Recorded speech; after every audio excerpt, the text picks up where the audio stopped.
هر څونه چې افغانان سره متحد دي با اتفاق وي او خبره ده چې باید د هیڅ یو نشي غولولی او د وطن کې باید ذاتي جنګ نه وي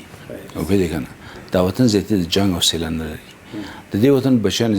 باید نه زخمي شي نه مړه شي ولې دا مرګ زخم تنه افغانستان ته خو نه ده راغلی یا د افغانستان نصیب خو نه ده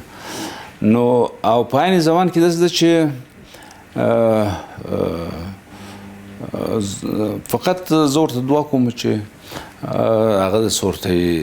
دا وطن خپل هغه ته ورسېږي نو پوهېږې که نه هغه یعنې دا وطن هغه ځای ته ورسېږي چې د سیالانو سره دا سیالي پوهېږې او زه غواړم چې دا د ما آرزو ده چې زه خپل افغانان ډېر خوشحاله خوشبخته آرامه او د ښه ژوند خاوندان ووینم هر څوک ووینم چې خوشحاله وي هر څوک ښه ژوند ولري هر څوک هغه هېڅ ورته خوشبخته وي دغه د ما آرزو